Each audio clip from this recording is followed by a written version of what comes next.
Bismillahirrahmanirrahim. Assalamualaikum warahmatullahi wabarakatuh. Alhamdulillah wassalatu wassalamu ala Rasulillah Sayyidina wa Maulana Muhammad ibni Abdillah wa ala alihi wa sahbihi wa man tabi'ahu wa mawalah. Yang sama-sama kita hormati Bapak Bupati Kabupaten Pelalawan, Bapak Haji Haris beserta Ibu dan seluruh keluarga beserta rombongan, Bapak Ketua DPRD, Bapak Kapolsek, Bapak Babinsa, tokoh masyarakat, Pak Zul, alim ulama, cerdik pandai, nenek mama, tokoh masyarakat tak dapat saya sebutkan satu persatu. Yang beserta dihimbau gelar, yang kecil tak dapat disebut nama. Insya Allah kita semua dimuliakan Allah Subhanahu wa Ta'ala. Amin ya Rabbal Alamin. Sepanjang umur saya, selama menyampaikan tausiah, melihat orang berziarah ramai-ramai ini rasanya cuma di 3 tempat saja, di Ma'la, di Baki, sama di Langgam. Di Ma'la karena orang haji, di Baki karena orang ziarah ke makam Nabi, tapi di Langgam merupakan tradisi dan saya pertama kali ikut, walaupun ceramah ke Langgam sudah beberapa kali, tapi khusus ziarah menjelang Ramadan inilah baru datang pertama kali. Pada kesempatan ini ada 10 poin yang ingin saya sampaikan supaya mudah kita dan anak cucu mengingatnya. Poin yang pertama, kuntu nahaitukum an ziyaratil kubur. Dulu aku melarang kamu ziarah kubur, kata Nabi. Dulu zaman awal-awal Islam dilarang berziarah kubur, karena waktu itu orang ziarah kubur hanya untuk sombong menyombong. Hai fulan bin fulan yang perang tak pernah luka, hai fulan bin fulan yang kaya raya, hai fulan yang fulan banyak harta banyak kuasa. Itulah yang disindir Allah dalam surat Alhaakumut Takatsur. Kamu sombong menyombong hatta zurtumul maqabir, sampai di kubur pun kamu tetap juga sombong menyombong. Tapi kemudian ketika ziarah kubur, turiqul qulub, melembutkan hati, tudmi'ul ain, kalau sudah hati lembut meneteskan air mata, tazkiratan lil maut, mengingatkan kepada mati, maka hadis yang melarang ziarah kubur itu hukumnya mansukh. Mansukh artinya terhapus. Maka kata Nabi, fazuruha, silahkanlah kamu berziarah kubur. Maka Nabi SAW menziarahi kubur ibunya Aminah, dan dia dibawa oleh Aminah menziarahi kuburnya ayahnya Abdullah. Dan Nabi beberapa hari menjelang sebelum meninggal dunia berziarah ke makam sahabat syuhada Uhud. Kalau kita ke Masjid Nabawi terus berjalan ke belakang, sampailah di Uhud. Nabi berziarah ke Uhud beberapa hari menjelang menghadap Allah Subhanahu wa Ta'ala, seolah-olah dia mengucapkan selamat tinggal kepada orang-orang yang ada di Uhud. Jadi tentang masalah ziarah kubur tak ada ikhtilaf di antara ulama. Kita boleh berselisih pendapat kalau pada masalah itu ada ikhtilaf. Boleh kata Maliki, tak boleh kata Hambali. Boleh kata Syafi'i, tak boleh kata Hanafi. Adapun tentang ziarah kubur, maka hadis qauli, hadis fi'li. Hadis qauli, fazuruha, ziarah kuburlah kamu. Hadis fi'li, perbuatan Nabi Muhammad SAW. Maka tak ada yang bisa mengelak daripada berbuat perbuatan ziarah kubur, karena dua-dua dalil menunjukkan tentang disunnahkannya berziarah ke makam orang-orang beriman. Ini poin yang pertama. Poin yang kedua, Nabi SAW tidak menyebutkan waktu tertentu, tak menyebutkan batas tertentu. Maka ini pernah ditanyakan kepada ulama Al-Azhar namanya Syekh Atiyah Saqar. Beliau menjawabnya dalam kitab Fatawa Al-Azhar. Syekh, apa hukumnya berziarah pada waktu tertentu menjelang Ramadan, pagi Idul Fitri? Maka kata Syekh Atiyah Saqar, berziarah kubur itu hukumnya umum, maka berlakulah hukum umum. Jadi orang berziarah terserah dia Mau pagi, mau petang, mau siang, mau malam, mau menjelang Ramadan, mau di bulan Ramadan, mau menjelang Idul Fitri, mau di pagi Idul Fitri, maka silakan ziarah. Adapun hadis yang melarang, la'anallahu zuwaratil kubur, Allah melaknat perempuan yang berziarah kubur. Bunyi kalimatnya, Allah melaknat zuwaratil kubur, perempuan yang ziarah kubur. Maka sesungguhnya di situ ada kronologisnya. Ada seorang perempuan, anaknya meninggal, lalu dia ziarah pagi, ziarah petang, ziarah siang, ziarah malam untuk mempersedih-sedih diri. Ada seorang perempuan yang suaminya meninggal, diziarahinya tiap hari hanya untuk membuat dirinya semakin berduka, semakin bersedih, lalu kemudian niyahah meratap. Maka Nabi mengatakan, la'anallahu zuwaratil kubur, Allah melaknat mereka yang selalu ziarah kubur hanya untuk mempersedih-sedih diri. Adapun berziarah kubur untuk mengambil pelajaran, maka sesungguhnya kita amat sangat dianjurkan. Waktunya tidak terikat dengan apapun, maka bebas kapan saja. Hari baik, bulan mulia.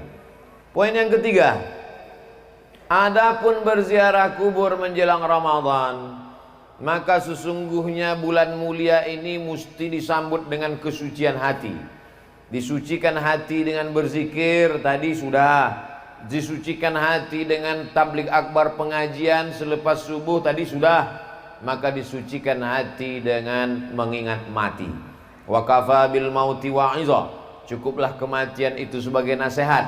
Ada nasihat yang berbunyi menggelegar, khutbah hari Jumat. Ada nasihat yang disampaikan alim ulama dalam bentuk nasihat. Ada nasihat yang tak berbunyi, yang tak bersuara. Ada nasihat yang tak berkata-kata. Nasihat bukan yang dituliskan tinta pena di atas kertas. Nasihat yang tidak bersuara, tak berhuruf. Nasihat itu diam. Nasihat itu adalah kematian. Maka sebelum Ramadan berziarah, supaya hati mengingat mati, maka lebih khusyuk ibadah Ramadannya. Seakan-akan inilah Ramadan yang terakhir. Semakin berziarah di kubur sebelum Ramadan, menguatkan keyakinan bahwa dia akan mati menghadap Allah. Rumah tinggal, kendaraan tinggal, keluarga tinggal, yang dibawa hanya amal. Yarji'usnani, yang dua balik ke rumah. Maluhu, hartanya pulang ke rumah.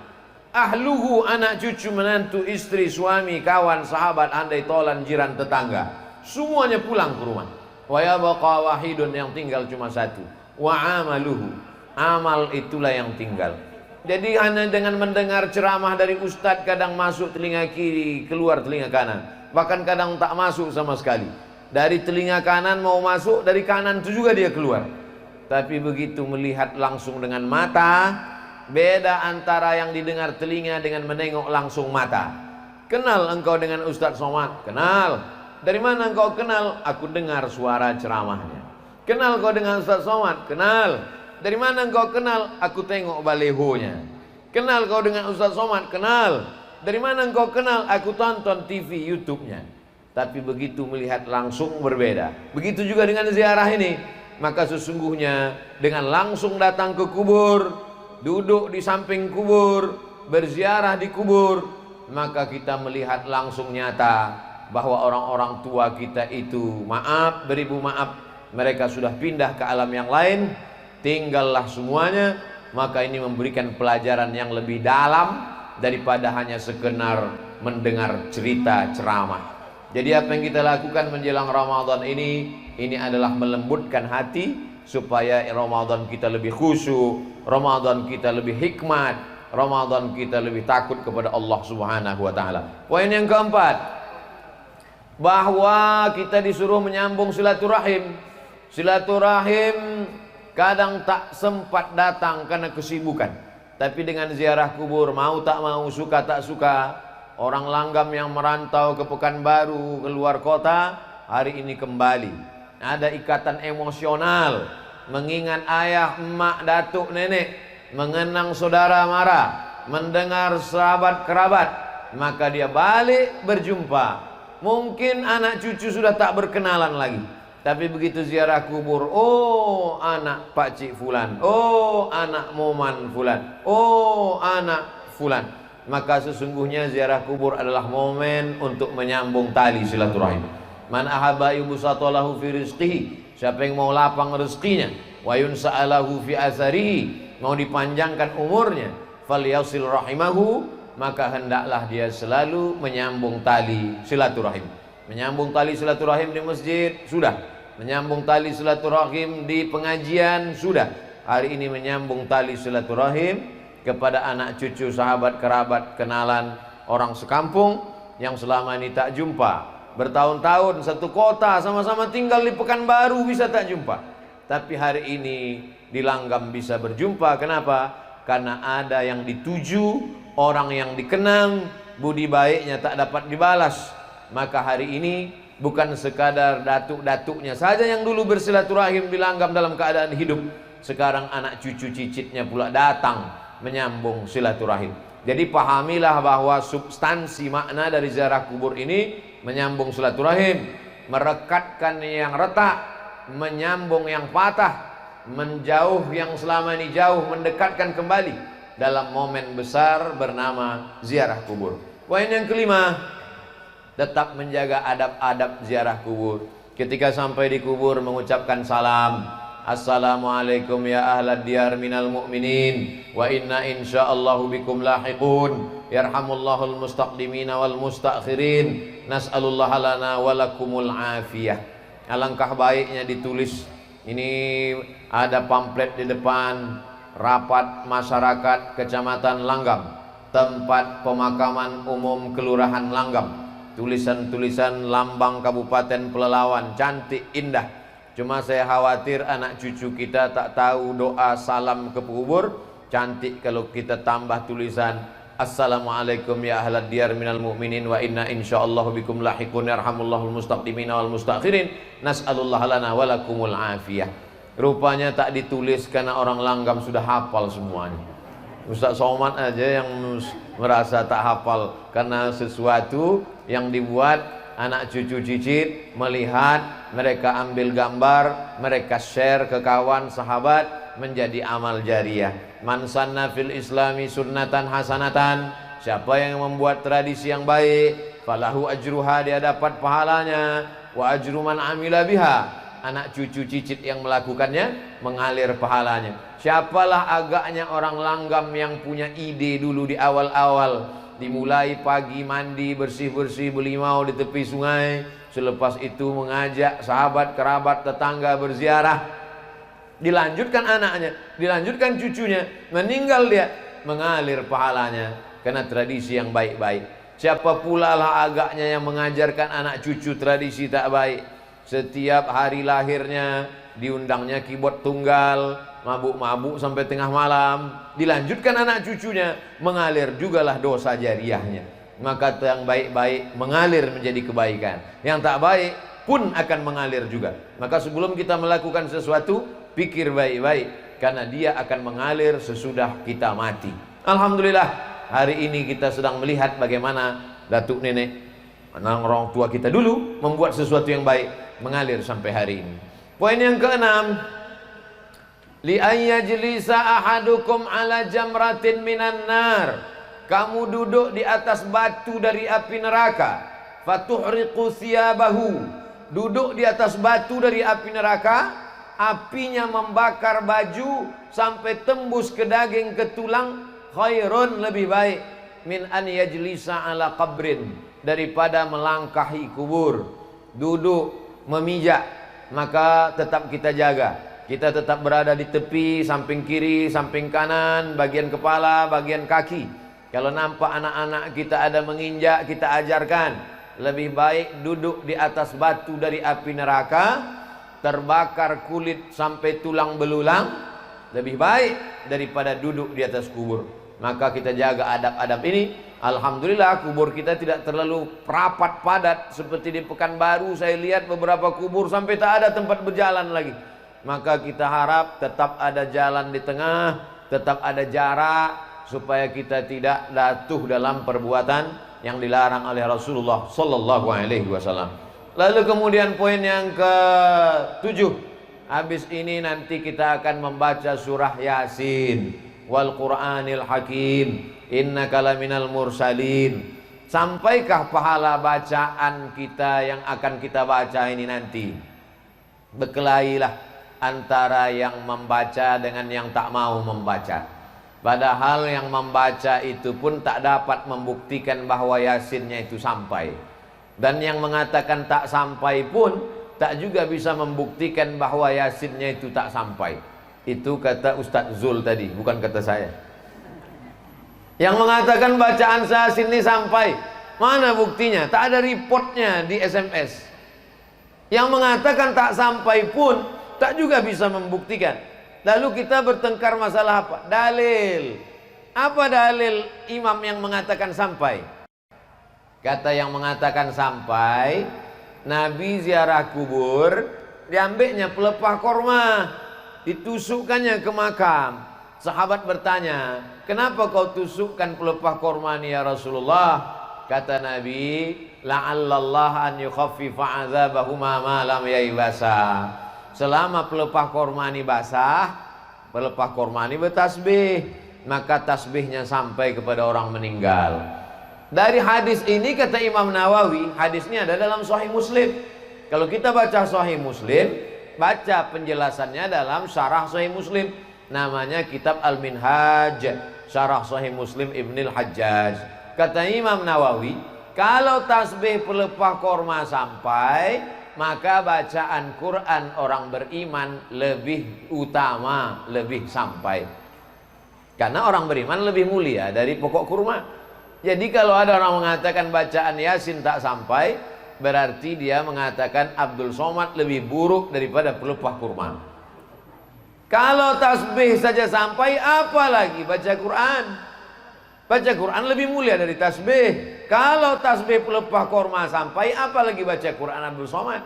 Begitu kata Imam Nawawi dalam kitab Al-Minhaj, Syarah Sahih Muslim Ibnul Hajjaj. Jadi kita masalah dalil. Cara yang terbaik adalah menghormati pendapat orang. Ustadz yakin sampai, saya yakin sampai. Tiap malam Jumat saya bacakan Yasin untuk almarhumah, almarhum orang tua. Masalah bahwa ada berbeda pendapat, maka kita mengikut yang disampaikan oleh para ulama. Ati'ullah, taat kepada Allah, wa ati'ur rasul, taat kepada Rasulullah SAW, wa ulil amri.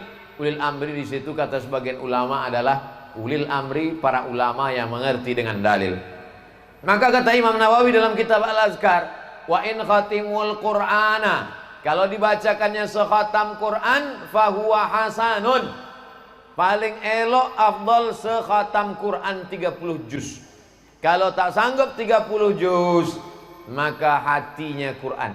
Likulli syai'in qalbun, segala sesuatu punya hati.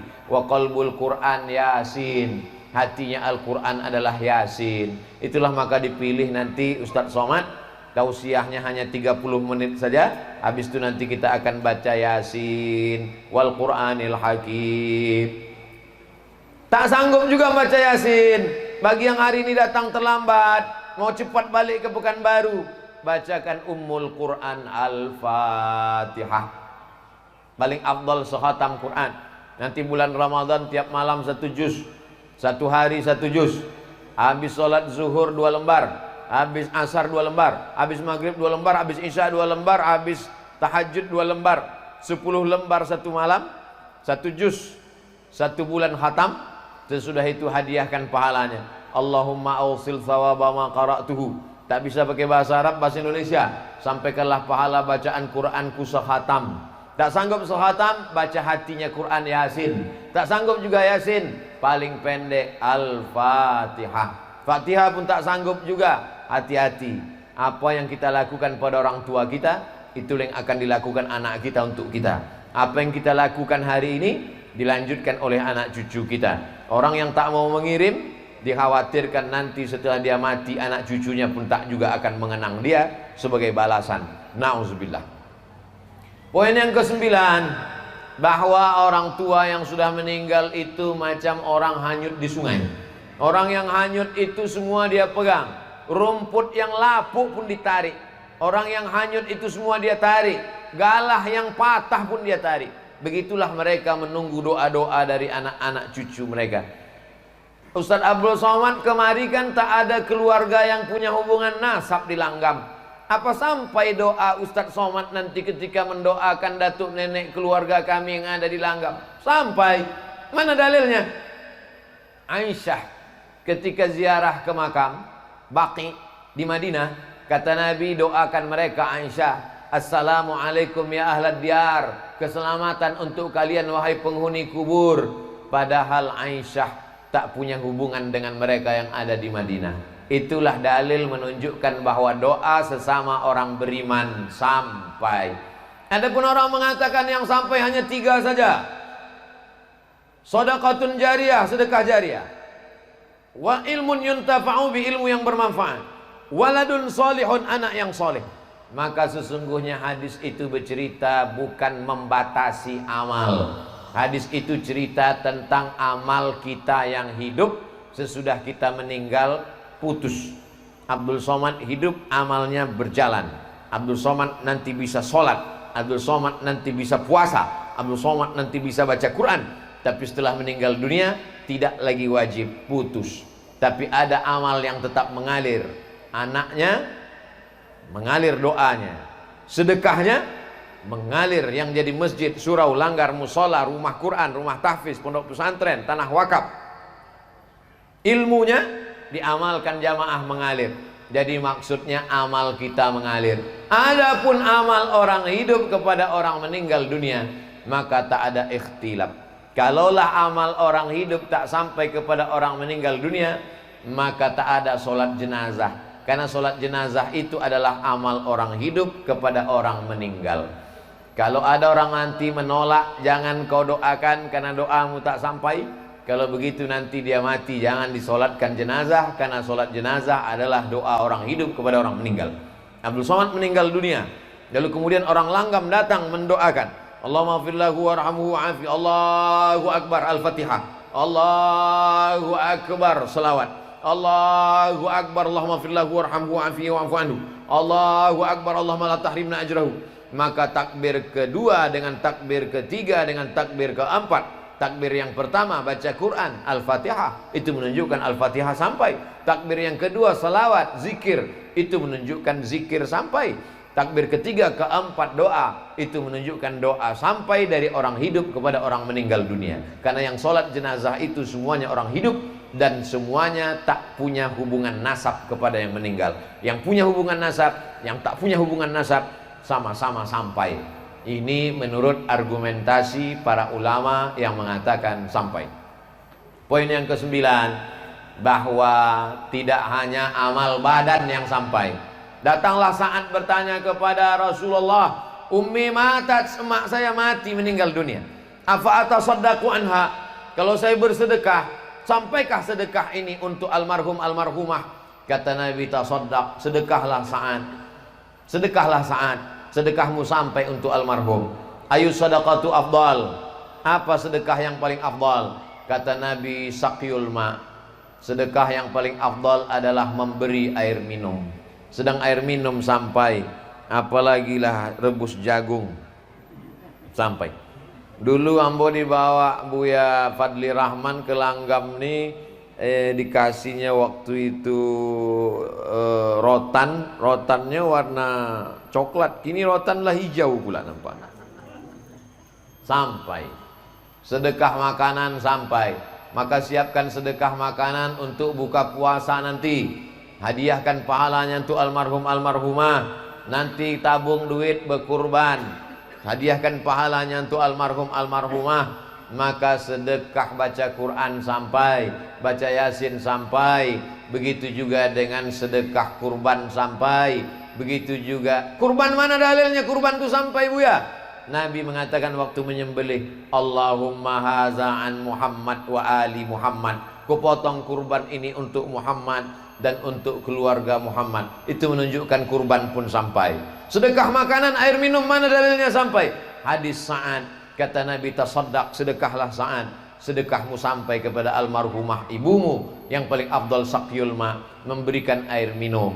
Air minum satu botol habis 600 ml, tapi ada air minum yang tak habis-habis. Apa dia? Itulah tadi peresmian toilet kamar mandi. Ustaz Somad sebelum ziarah dipersilakan singgah dulu. Kata saya, wudhu saya belum batal lagi. Ini wudhu seremonial. Karena ada orang langgam yang bersedekah toilet, WC 2 pintu, lalu kemudian keran air wudhu, lalu kemudian saya pun berwudhu di sana untuk membangkitkan syiar.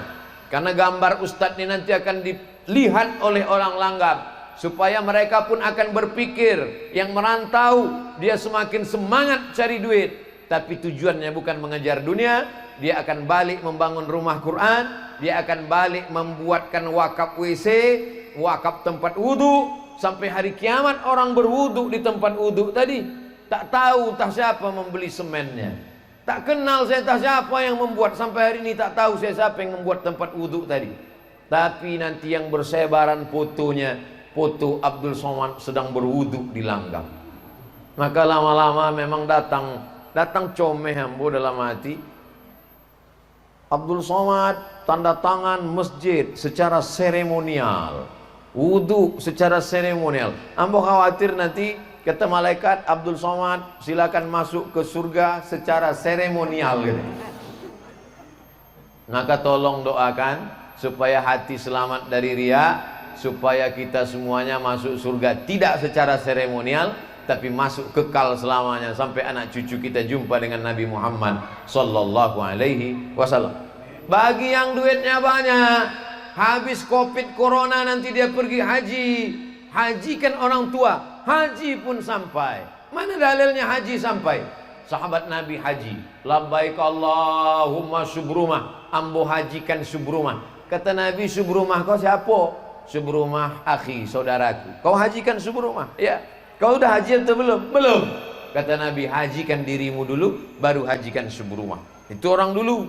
Orang dulu lebih mau menghajikan saudaranya sampai lupa dirinya.